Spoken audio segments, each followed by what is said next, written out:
예수님께서 오늘 말씀을 보셨다시피 지난주 기억하시면 우리 지난주에 예수님이 처음으로 네 제자를 부르셨죠. 그리고 네 제자들과 함께 첫 사역을 시작하십니다. 갈릴리 주변으로 사역을 시작하는데 오늘 말씀에서 예수님이 어떻게 사역했는지 그 특성을 보여주고 있습니다. 세 가지로 크게 예수님은 사역을 하셨습니다. 첫 번째, 오늘 말씀에도 보셨다시피 예수님은 가르치는 사역을 하셨습니다. 23절을 다시 보시면 예수께서 온 갈릴리에 두루 다니사 그들의 회당에서 가르치시며, 가르치셨다라는 거죠. 2절에서 말씀처럼 예수님의 사역은 가르치는 사역이셨습니다. 그 가르치는 장소가 오늘 나와 있는데요. 회당입니다. 시나각.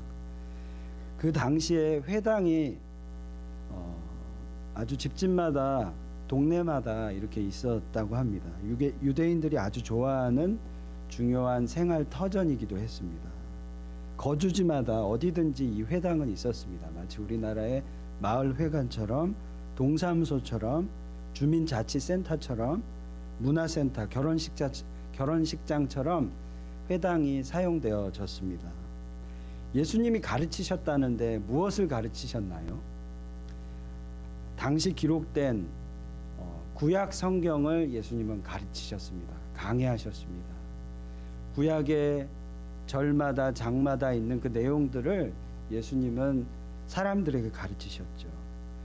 그 당시에 성경은 두루마리로 이렇게 둘러싸여 있었는데 그것을 피셔서 한 절 한 절을 강해하시고 거기에 있는 하나님 나라의 메시지를, 그리고 메시아의 예언을 그렇게 풀어서 가르치셨습니다. 예수님의 가르침은요, 서기관이나 바리새인들의 가르침과는 달랐습니다. 그들이 가르쳤던, 서기관과 바리새인이 가르쳤던 지식과 달랐고 그 원리에 놀라서 많은 사람들이 모였습니다. 그리고 예수님이 가르친 그 말씀은 권세가 있었습니다.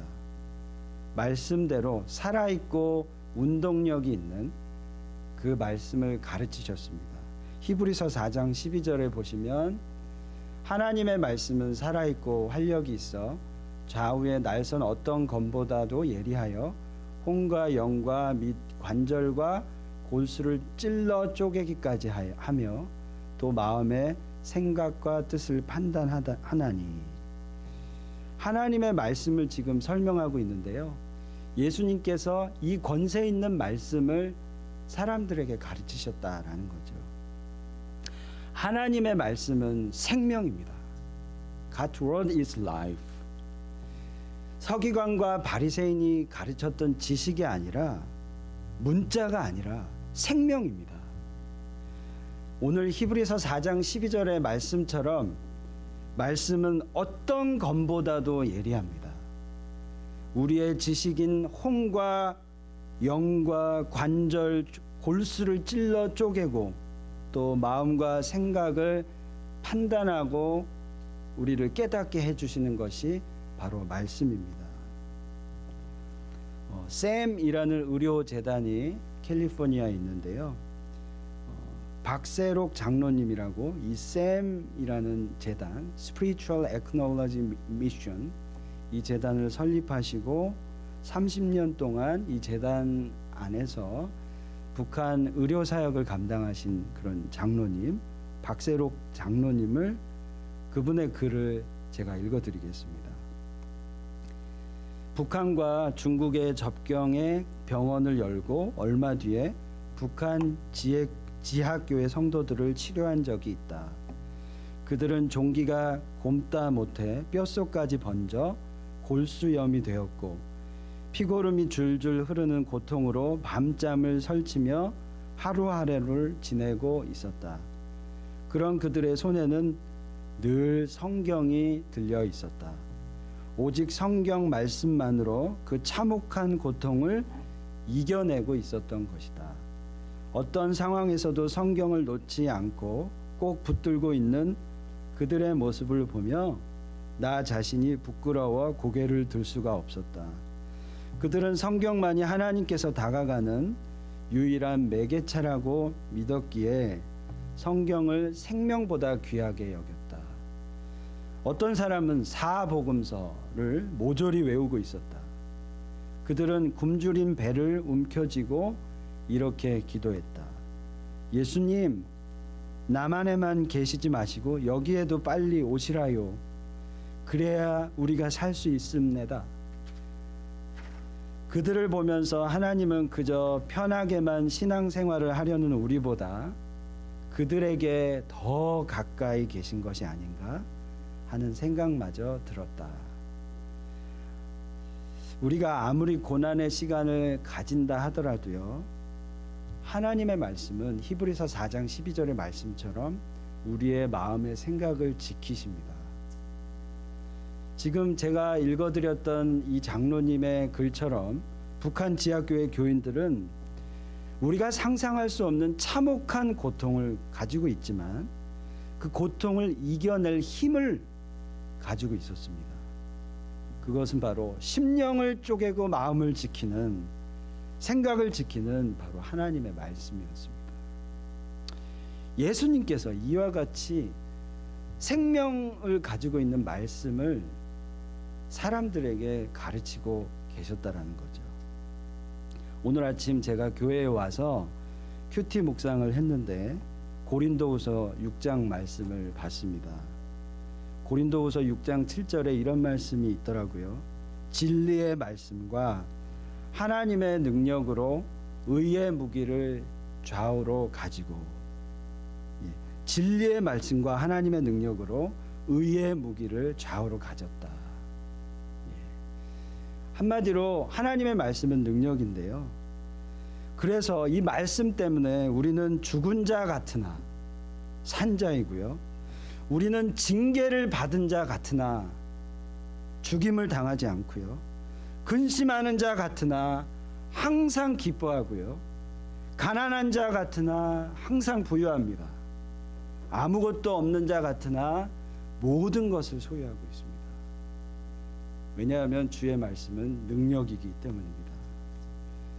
말씀은 이렇게 우리를 변화시켜 왔습니다. 그리고요, 말씀대로 우리를 계속해서 변화시킬 것도 말씀입니다. 우리가 아무리 우리의 힘으로 아무리 애를 써도요, 변하지 않지만 주의 말씀 붙들 때 그 말씀, 살아있고 운동력 있는 말씀이 우리를 변화시킵니다. 왜냐하면 말씀은 살아있기 때문입니다. 이것을 믿기 바랍니다. 이 말씀을 묵상하고 소화하는, 그래서 기쁨을 누리는 저와 여러분이 되었으면 좋겠습니다. 올해 초에 우리 최영희 집사님이 기도해 주셨는데요. 말씀으로 굳건히 서리라 라고 그 말씀 가지고, 그 표 가지고 시작했습니다. 그리고 진리를 경험하라 라는 운동으로 계속 지금 큐티 말씀 묵상하고 말씀 읽고 있습니다. 포기하지 마시고요. 아직 늦지 않았습니다. 큐티 계속 해 나가시고요. 말씀을 묵상하는, 그래서 정말 살아있고 운동력 있는 말씀이 우리의 마음과 생각을 지키길 원합니다.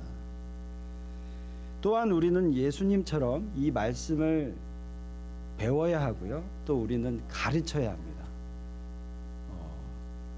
특히 이 가르침에 있어서는요, 우리 다음 세대, 우리 자녀들에게 이 말씀을 가르쳐야 합니다. 성경을 보면요, 구약 시대에는요, 이방 선교가 없었습니다. 선교가 존재하지 않았습니다. 다만 유대인들은요, 자녀들에게 말씀을 전수하고 그리고 세상을 떠났습니다.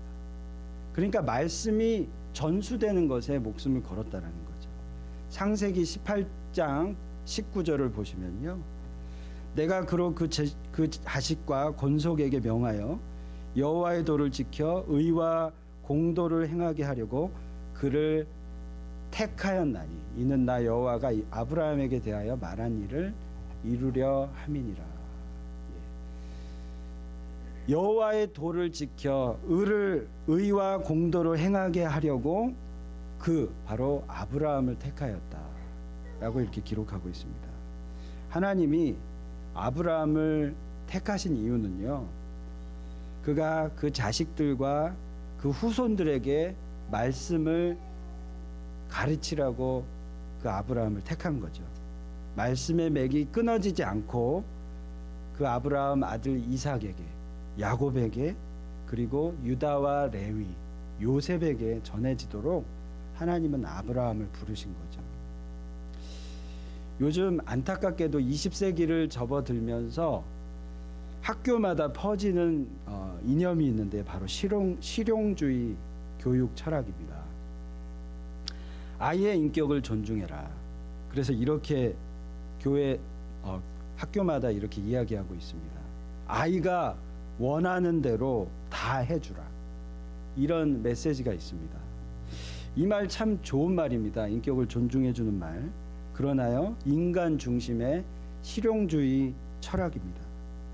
그래서 그런지 계속 학교에 말씀이 사라지고 성경을 보지 못하게 하고 전도를 못하게 하고, 그래서 현재 미국 아이들, 유스 아이들의 30%는요 성 정체성이 없고요 비신론자의 생각을 갖고 있다고 합니다. 미국 안에 유스 아이들의 30%는 성 정체성이 없고요, 그 다음에 신앙을 가지고 있지 않다고 합니다. 충격적이죠. 성도 여러분, 내 심령 골수를 쪼개는 말씀, 나를 지금까지 변화시켰고 변화시킬 유일한 권세의 말씀, 그것을 여러분의 자녀에게, 가정에서 그들에게 전수하도록 애쓰고 있습니까? 하나님의 말씀만이 이들을 지킬 수 있습니다. 우리 교회 참 감사한 것은요, 3분의 1이 우리 성도가 아이들입니다. 10명의 아이들이 있습니다. 너무 감사합니다. 축복입니다. 주변에 많은 교회들이 있는데요, 아이들이 없습니다. 교회에. 그에 비하면 저희 교회는 3분의 1이 아이들입니다. 너무 축복이죠. 아이들을 가르칠 수 있는 소망이 있는 겁니다. 어떤 성도님들이, 어떤 교회 성도님들이 이렇게 얘기합니다. 아이들을 보는 게 소원이에요. 진짜요. 저희들은 아이들이 많잖아요. 그분들에게는 아이들 보는 것이 소원입니다. 우리는요, 다음 세대에게 예수님이 가르치셨던 그 말씀을 전수해야 합니다. 먼저 말씀을 우리가 기억하고 우리 부모들이, 우리 1세대들이 말씀을 대로 살아가야 하겠죠. 그 다음에 그것을 그 아이들에게, 우리 자녀들에게 전수해야 되는 것이죠. 그래야 우리가 육신의 기간이 끝나고 주님 만났을 때 주님이 잘했다 이렇게 칭찬하시지 않겠습니까?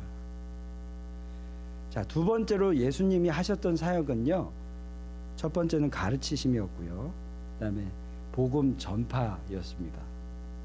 23절을 계속 보시면요, 예수께서 온 갈릴리에 두루 다니사 그들의 회당에서 가르치시며 천국 복음을 전파하시며. 예수님의 가르침과 또 다른 사역은 바로 복음 전파 사역이었습니다.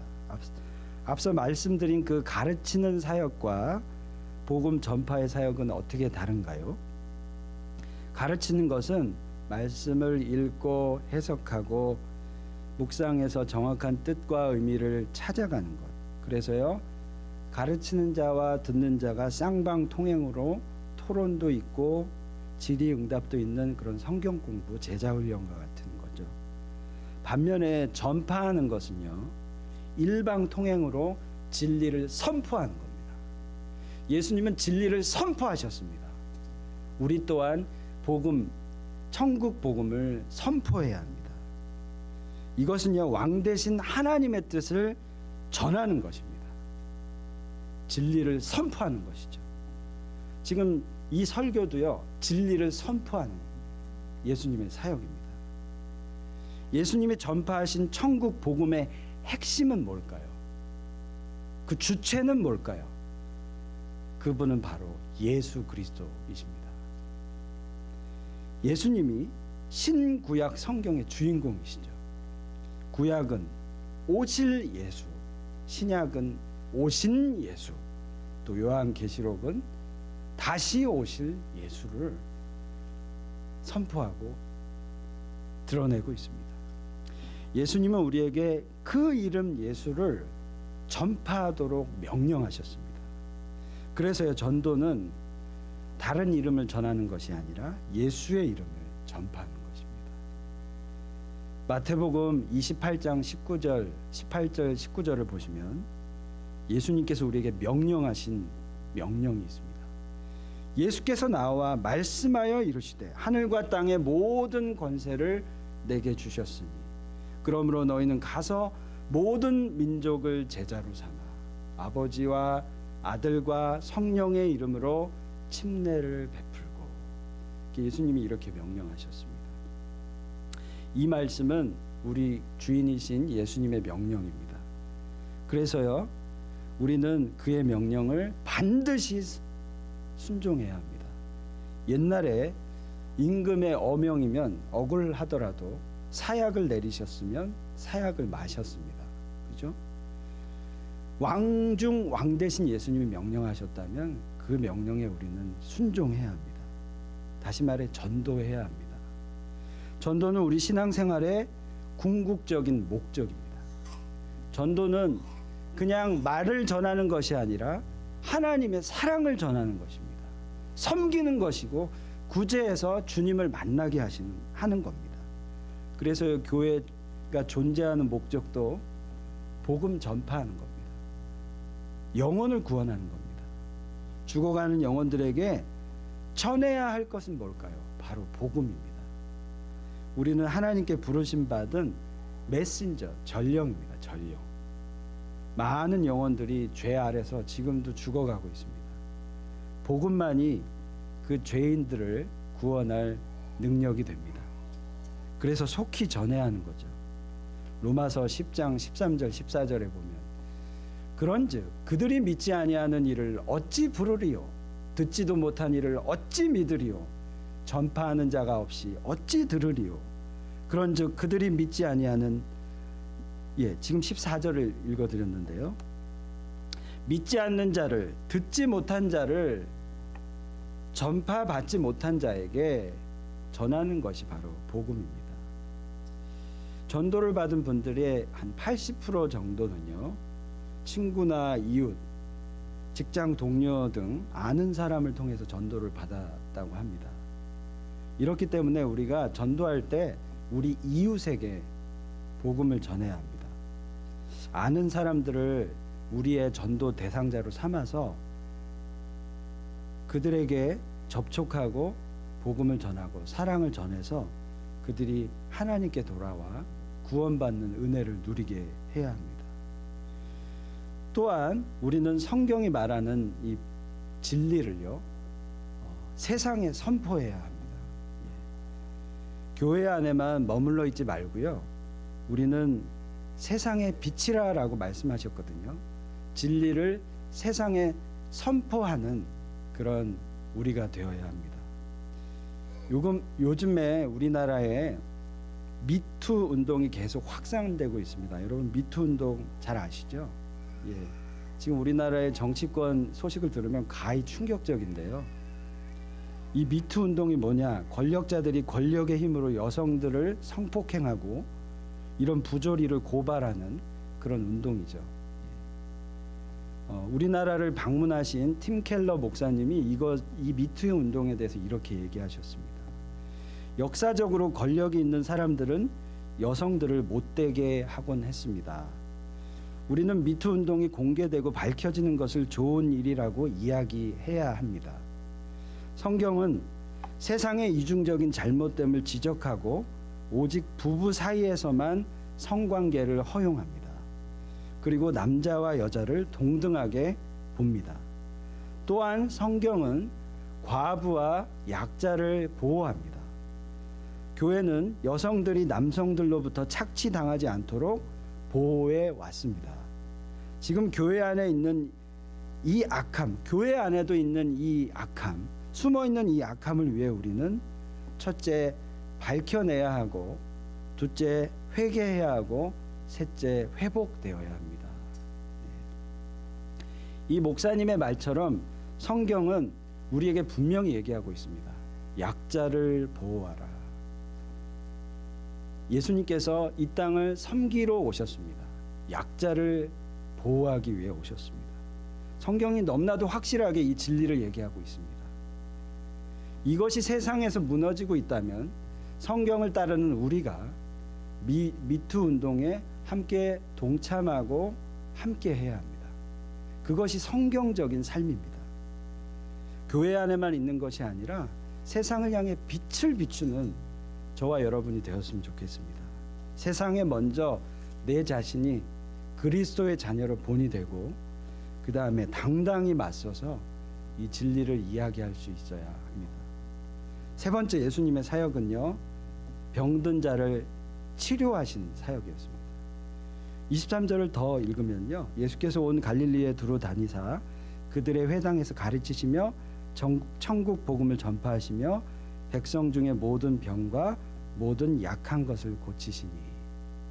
세 번째 사역은요, 병을 고치신 예수님. 예수님은 병의 치유를 통해서 현세적 구원도 이루셨습니다.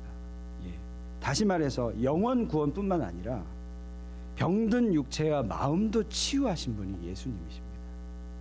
그래서요, 그분은요, 지금 우리를 치유하시고 영원을 치유하시는 전인적인 구원을 이루신 분이십니다. 예수님의 치유 사역은요, 하나님 나라의 현재적 성취입니다. 예수님은 치유 사역을 통해 인간의 생명을 위협하고 파괴하는 질병을 회복하셨습니다. 하나님은요, 여호와 라파의 하나님이십니다. 출애굽기 15장 26절을 보시면 이렇게 이야기합니다. 내가 애굽 사람에게 내린 모든 질병 중 하나도 너희에게 내리지 아니하리니 나는 너희를 치료하는 여호와임이니라 라고 얘기합니다. 저는요, 실질적인 치유를 통해서 하나님의 나라가 저와 여러분 안에 경험되지기를 간절히 기도합니다. 가지고 있는 여러분의 연약함, 질병, 이것을 위해서 우리 기도해야 합니다. 그럴 때 예수님께서 치유하십니다. 예수의 이름으로 기도할 때 질병과 흑암의 권세가 떠나갑니다. 특별히 이런 기적은요, 선교지에 가면 분명히 드러납니다. 제가 선교지를 다닐 때마다 치유 기도를 하면요, 회복되는 역사를 제가 여러 보게 되었습니다. 예수 이름으로 우리가 기도할 때 예수님이 행하셨던 것처럼 우리의 질병 또한 회복되는 역사를 경험할 수 있습니다. 그런데요, 여기서 우리가 꼭 기억해야 할 점이 있습니다. 예수님 당시에 많은 이들이요, 예수님 그분보다도요, 그분이 가르치는 그 진리보다도요, 그분이 일으키는 기적에 관심이 많았습니다. 그래서요, 기적을 일으키시는 예수님의 소문이 금방 사람들에게 퍼져나갔고 많은 아픈 자들이 찾아왔습니다. 그래서 24절 25절 오늘 말씀해 보면 그의 소문이 온 수리아에 퍼진지라 사람들이 모든 앓는 자 곧 각종 병에 걸려서 고통당하는 자 귀신 들린 자 간질하는 자 중풍병자들을 데려오니 그들을 고치시더라. 갈릴리와 데가볼리와 예루살렘과 유대와 요단강 건너편에서 수많은 무리가 따르니라. 이들처럼요, 우리가 예수님이 일으키시는 그 표적에만 관심을 갖고 그래서 예수님을 쫓아다닌다면 우리에게 조금의 이해할 수 없는 고난이 닥쳐올 때요, 우리는 쉽게 예수님을 떠나게 됩니다. 그러니까 예수님 자체를 구하는 것이 아니라 예수님 안에서 나오는 그 기적만을 구하면요, 우리는 쉽게 떠나고 무너지게 됩니다. 이런 사람은 주님 자체를 구하지 않기 때문에 예수님이 기도하면 무엇을 주나 이게 중요하기 때문에요, 주님의 손만 바라보고 있는 자들입니다. 병을 낫는 축복보다 더 중요한 것이 있습니다. 그것은 예수님 바로 그분 자체입니다. 그분의 임재를 구하는 것이 중요합니다. 예수님 자체, 그분의 얼굴을 구할 때, 그래서 예수님이 나의 주관자 되실 때, 주인이 되실 때 예수님은 저와 여러분의 병까지도 고통, 아픔까지도 치료하시는 것이죠. 말씀을 맺겠습니다. 예수님은 오늘 말씀처럼 진정한 교사셨고, 진정한 전도자셨고, 진정한 의사셨습니다. 기억하십시오. 하나님의 말씀으로 우리를 무장하길 원합니다.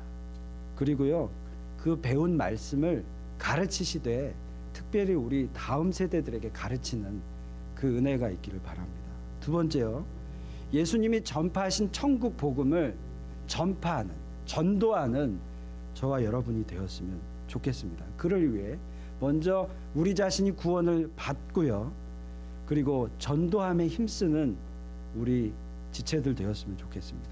그리고요, 주님이 주시는 실질적인 현재적 구원, 또 병도 치료받는 역사가 우리에게 있기를 원합니다. 이를 위해 먼저 예수님 자신이 저와 여러분의 주인이 되셔야겠죠. 그때 예수님께서 우리에게 병마까지도 치유하시는 역사를 일으키실 것입니다. 저는 우리 선한 목자교회가요, 이 예수님의 3대 사역처럼 가르치고 전파하고 또 치유받는 역사가 있는, 살아있는 건강한 교회가 될 것을 확신합니다. 하나님께서 지금까지 인도하셨고요, 앞으로 우리가 상상하지 못할 그 일들을 여러분의 믿음을 통해, 확신을 통해 역사하실 것입니다. 아멘. 기도하겠습니다.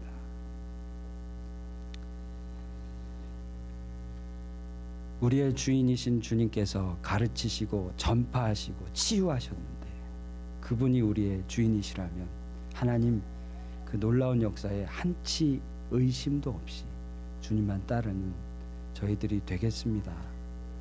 우리 모두 고백하길 원합니다. 세상을 향하여 진리의 복음을 외치는 자 되게 하여 주시옵소서. 예수님 이름으로 기도합니다.